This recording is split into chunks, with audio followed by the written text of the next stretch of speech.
Hi, I'm Diane with New Leaf Senior Transitions, and today's video is about how we help a client prepare for a move to senior living.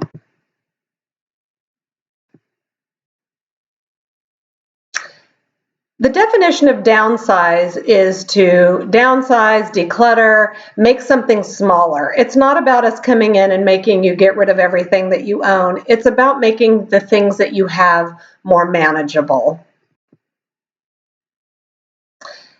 I'm sure you've noticed the generational differences between yourself and possibly a grandchild or a friend's child that's in their 20s or 30s. You know, today's young adults, they want household goods that are temporary or disposable. They buy from IKEA and Target. They only want to use it for a certain amount of years. They're not thinking they're going to have this for their entire lifetime. Their entertaining is different. You know, many times families don't live near each other anymore, so those Sunday dinners have kind of gone away, and they're getting together with their friends, but they're doing it at restaurants. They're not entertaining at home. And then the disposable income is very different. The younger generation has been using their discretionary income for experiences, not for things. They're not buying china and crystal and silver. They're spending their money on things that they go and do. So who can we help? Who can New Leaf Senior Transitions help? We can help someone who's planning on selling their home. Maybe they need it to be decluttered so that it can be repaired or staged so it can be put up for sale. Maybe it's someone who's planning to move into a senior community, assisted living, memory care maybe. Maybe it's someone who's staying in their home and they need medical equipment to be brought in, and they just want their current space to be more functional and usable. Maybe it's someone who's already downsized once and it's time to do it again, to go to a smaller space. And maybe it's someone who's lived in the same house for many decades and you've just accumulated a lot of possessions. And maybe you want to downsize or declutter, maybe you're resistant to it. So our services include, but are not limited to, move planning, the sorting and downsizing, the packing and unpacking.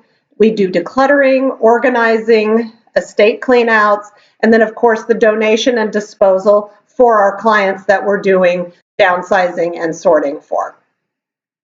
So what is our process? How do we do it? We get this question all the time. What we do is we pick a drawer, a closet, a room, and we bring everything out onto tables so that we can see what you have. And then we group it into like items, and we just systematically start sorting it with you, and decisions are made. Do you need 12 spatulas where you're going?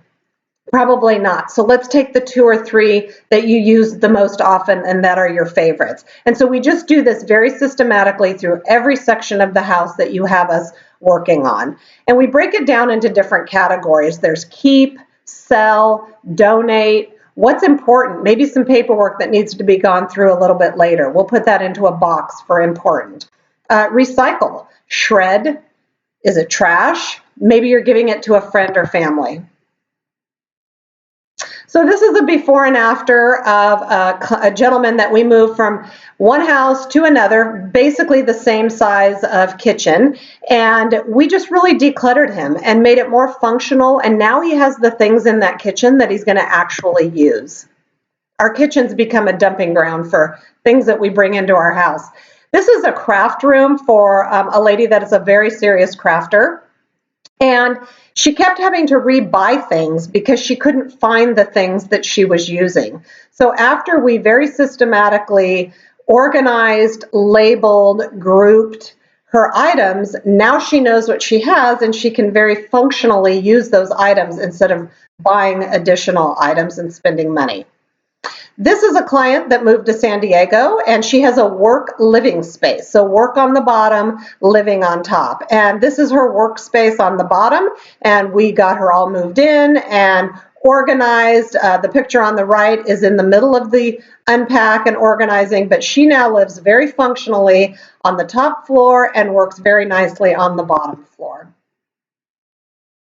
So we have an entire network of resources. We have vetted movers, realtors, shredding. We work with placement agents, estate sale and auction referrals. That isn't something we do, but we can refer it to someone.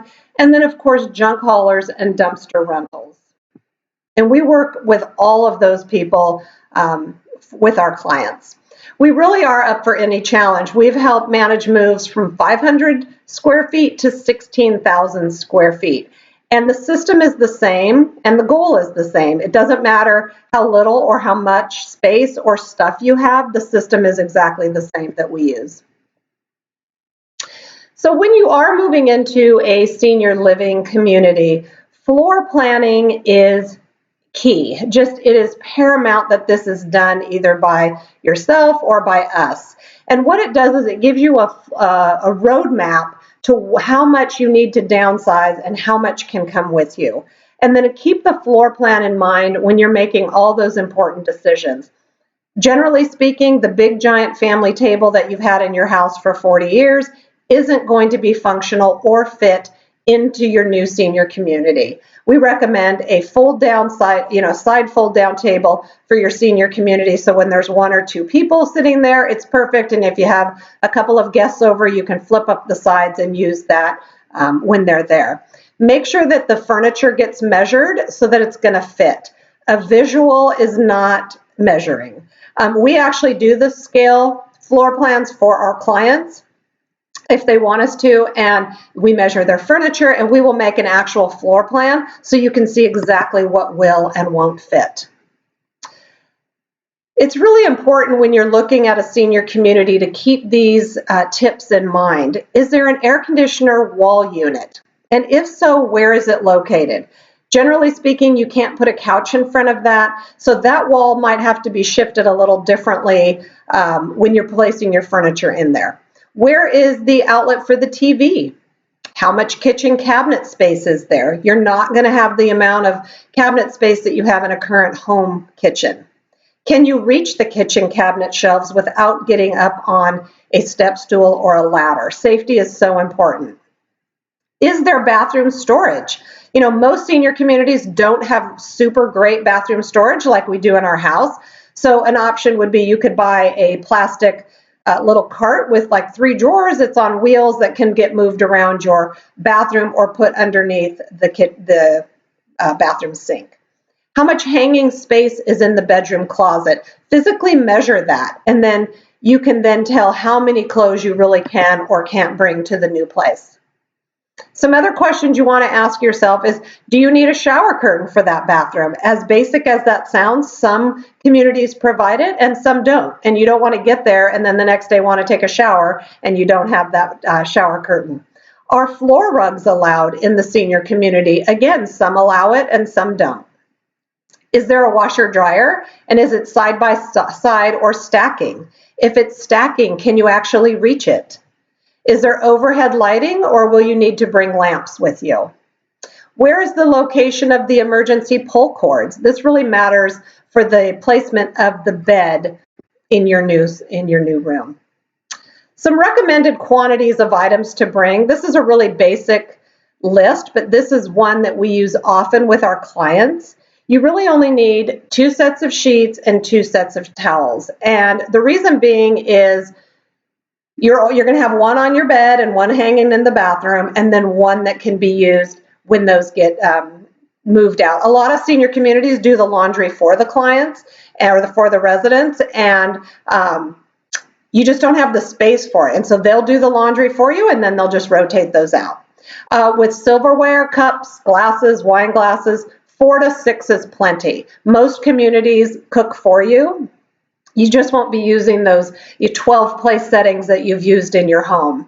And then cookware is just 1 or 2 small pieces of cookware, maybe a saute pan, a small saucepan to make some soup or something. But again, if they're cooking for you, you just don't need the big pot that you use to make giant batches of spaghetti in. Very few or no cleaning supplies at all. Most communities do the cleaning for you. So you don't need those quantities of things that you had when you were cleaning your own home. Toilet paper and paper towels, just bring 4 to 6 extra rolls. You won't have the space for the Costco or Sam's Club quantities that you're used to buying in your house and you can store in multiple places. And always keep in mind that less is more.